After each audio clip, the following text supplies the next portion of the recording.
Hello friends, स्वागत है आपका मेरे यूट्यूब चैनल प्रोग्रामिंग हब पे। आज का हमारा टॉपिक है break and continue statement. Okay, so video start करने से पहले जो भी मेरे चैनल पे नए हैं वो चैनल को सब्सक्राइब कर लें और बेल आइकन भी दबा दें ताकि आगे की नोटिफिकेशन आपको मिलते रहे। तो दोस्तों चलिए वीडियो स्टार्ट करते हैं हम लोग। तो पहले जानते हैं कि ब्रेक एंड कंटिन्यू स्टेटमेंट होता क्या है, एक एक करके जानेंगे हम लोग। तो ब्रेक स्टेटमेंट क्या होता है? The break statements terminates the loop immediately when it is encountered. ठीक है, मतलब ब्रेक स्टेटमेंट क्या होता है? कोई भी लूप से डायरेक्टली बाहर निकलने के लिए। ठीक है, ये लूप के बीच में लगाया जाता है ताकि वहाँ तक एग्जीक्यूट हो, उसके बाद वो तुरंत ब्रेक होके लूप एग्जिट कर दे। ठीक है, और break statement decision making statement में यूज़ होता है, जैसे कि इफ एल्स हो गया। ठीक है, उसका सिंटेक्स होता है ब्रेक फिर टर्मिनेशन साइन। ओके, फिर यहाँ आप देखिए flow chart of break statement क्या होता है। जैसे कि ये एंड लूप में एंटर किया, फिर है टेस्ट एक्सप्रेशन। ठीक है, उसके बाद लगा ब्रेक।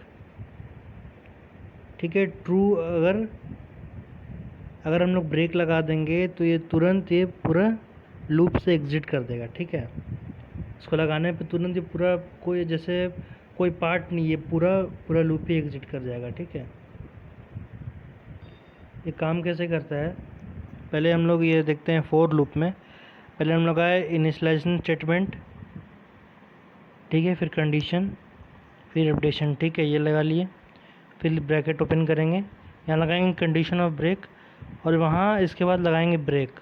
ठीक है, तो जब भी एग्जीक्यूट करने के बाद इस पर आएगा तो डायरेक्ट ये मतलब डायरेक्ट यहाँ से ब्रेक यूज़ करके यहाँ से लूप से एग्जिट कर जाएगा। ठीक है, वैसे ही वाइल लूप में भी है। टेस्ट एक्सप्रेशन लिखेंगे, कोड्स लिखेंगे, फिर कंडीशन फॉर ब्रेक लिखेंगे। उसके बाद जैसे ही ब्रेक स्टेटमेंट लगाएंगे ये तुरंत ये लूप से हम लोग को बाहर कर देगा। ठीक है, एग्जाम्पल देखते हैं, प्रोग्राम को तो समझते हैं हम लोग। Program to calculate the sum of maximum of 10 numbers. Calculate sum until users enter a positive number. मतलब तब तक कैलकुलेट करते रहना है जब तक जब तक यूज़र पॉजिटिव नंबर देता रहेगा। तो हेडर फाइल से स्टार्ट करेंगे हम लोग। हैश इंक्लूड stdio.h, ये हेडर फाइल हो गया। फिर function int main, int I variable declare करेंगे। फिर double number sum equal 0.0।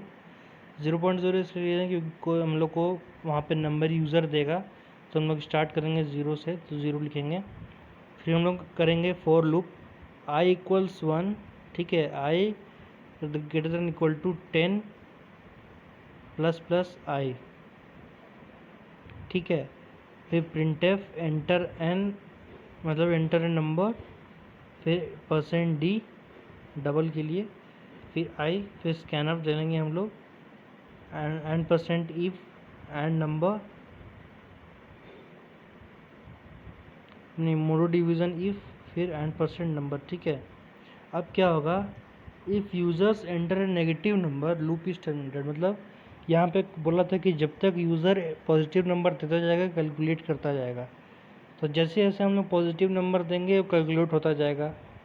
But जैसे अगर कोई यूज़र नेगेटिव नंबर देता है तो तुरंत वो स्टेटमेंट ब्रेक हो जाएगा और चल जाएगा बाहर। डायरेक्ट ये प्रिंट एफ सम, वो दोनों का सम वो प्रिंट करके दे देगा। ठीक है, चलते कंटिन्यू स्टेटमेंट में क्या होता है। कंटिन्यू स्टेटमेंट लूप्स का कुछ स्टेटमेंट को स्किप कर जाता है, जैसे कि एक दो स्टेटमेंट वो स्किप कर जाएगा। और जनरली कंटिन्यू स्टेटमेंट जो है वो भी डिसीजन मेकिंग स्टेटमेंट के साथ ही यूज़ होता है, जैसे कि इफ एल्स। ठीक है, इसका भी सिंटेक्स वैसा ही ब्रेक की तरह ही होता है, कंटिन्यू फिर कॉमा, मतलब टर्मिनेशन साइन। फिर देखेंगे हम लोग कंटिन्यू स्टेटमेंट का फ्लो चार्ट। लूप एंटर किया, टेस्ट एक्सप्रेशन। ठीक है, जब तक ट्रू होगा तब तक लूप में एंटर करेगा, टेस्ट एक्सप्रेशन जाएगा, फिर कंटिन्यू यस, फिर रिपीट करेगा। जब तक ट्रू है तब तक रिपीट कर देगा, जैसे ही फॉल्स हुआ लूप से बाहर।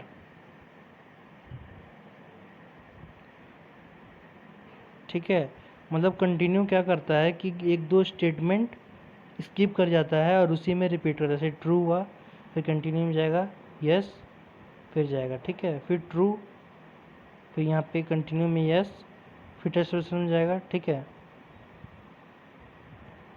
तो ऐसे वो एक दो स्टेटमेंट स्किप करके होता है, ठीक है। हाउ कंटिन्यू स्टेटमेंट वर्क्स, कैसे वर्क करता है वो हम लोग देखते हैं। पहले फॉर लूप में देखते हैं, बिल्कुल सेम इनिशियलाइजेशन स्टेटमेंट फिर कंडीशन फिर अपडेशन लिखेंगे। इफ़ कंडीशन, इफ़ में लिखेंगे कंडीशन फॉर कंटिन्यू, यहाँ पे कंटिन्यू लिखेंगे, कंटिन्यू के बाद ये फिर ऊपर जाएगा, फिर ऐसे ये रिपीट करेगा, ठीक है। वैसे ही वाइल लूप में भी होता है कि वाइल में लिखे टेस्ट एक्सप्रेशन लिखे, ठीक है, फिर कंडीशन फॉर कंटिन्यू, फिर है कंटिन्यू टर्मिनेशन साइन, उसके बाद कंटिन्यू से फिर ये वाइल लूप में जाएगा टेस्ट एक्सप्रेशन में, फिर कंडीशन चेक करेगा, फिर ऐसे रिपीट करेगा, ठीक है। एग्जाम्पल से समझते हैं हम लोग। Program to calculate sum of maximum of 10 numbers, negative numbers are skipped from calculation, मतलब कंटिन्यू करके हम लोग नेगेटिव नंबर्स का कैलकुलेशन हम लोग स्किप कर देंगे, ठीक है। तो पहले हम लोग हेडर फाइल करेंगे, उसके बाद फंक्शन इंटायर वेरिएबल डिक्लेयर करेंगे, double num sum equals 0.0 termination, फिर फॉर लूप में जाएंगे हम लोग, i equals 1 greater than equal to 10 plus plus i, ठीक है। फिर प्रिंट यूज़र से मांगेंगे enter N number %d double quotes में, उसके बाद आई ब्रैकेट क्लोज टर्मिनेशन, फिर स्कैनर, ठीक है।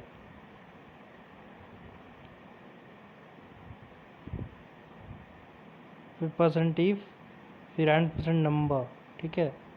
If users enter a negative number loop is terminated, अगर यूज़र नेगेटिव नंबर एंटर करता है तो लूप वहीं टर्मिनेट कर जाएगा, ठीक है। मतलब 0.0 से नंबर ग्रेटर रहना चाहिए, ठीक है, उससे कम होगा तो लूप टर्मिनेट कर जाएगा। जब तक 0.0 से ज़्यादा है वो बढ़ता रहेगा, कंटिन्यू होता रहेगा।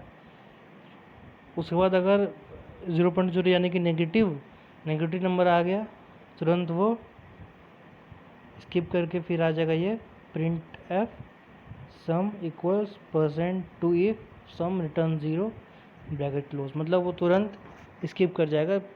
स्टेटमेंट स्किप करने के लिए हम जैसे कि आप लोग बताया था कंटिन्यू यूज़ करते हैं, कंटिन्यू स्टेटमेंट को, लूप के स्टेटमेंट को स्किप करने के लिए, ठीक है। आई होप आपको समझ में आ रहा होगा।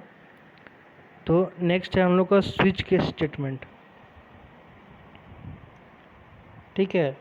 सो the if else statement allows you to execute a block code among many alternatives.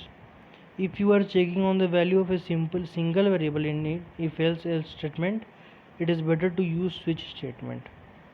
मतलब if else statement एक ब्लॉक कोड को एग्जीक्यूट करने के लिए हम लोग को बहुत सारे अल्टरनेटिव्स दिया है।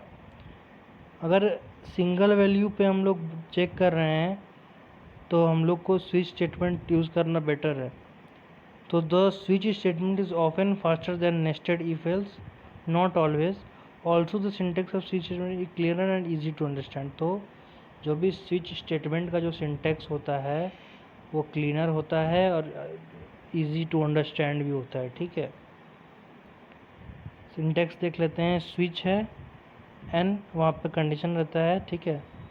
फिर case constant 1 / could to be executed if n is equal to constant 1। ये तब एग्जीक्यूट होगा जब n जो है वो कांस्टेंट 1 के इक्वल होगा, ठीक है। ये केस कांस्टेंट 2 है, ये तब एग्जीक्यूट होगा जब n कांस्टेंट 2 के इक्वल होगा। हम उसके बाद हम लोग ब्रेक लगा देंगे, कांस्टेंट 1 के बाद भी ब्रेक लगा देंगे। उसके बाद एक डिफ़ॉल्ट होता है कि अगर कोई भी केस वर्क नहीं किया तो ये डिफ़ॉल्ट केस ये एग्जीक्यूट कर जाएगा, ठीक है। इसका मैं प्रोग्राम्स भी आपको बताऊंगा। सो फ्रेंड्स, आज की वीडियोज़ यहीं तक है, और आपको वीडियो पसंद आए तो लाइक शेयर कमेंट कर दीजिएगा। और इसका नेक्स्ट मतलब लास्ट पार्ट जो है वो भी बहुत जल्दी मैं पोस्ट कर दूंगा। तब तक के लिए बाय बाय, टेक केयर, सी या।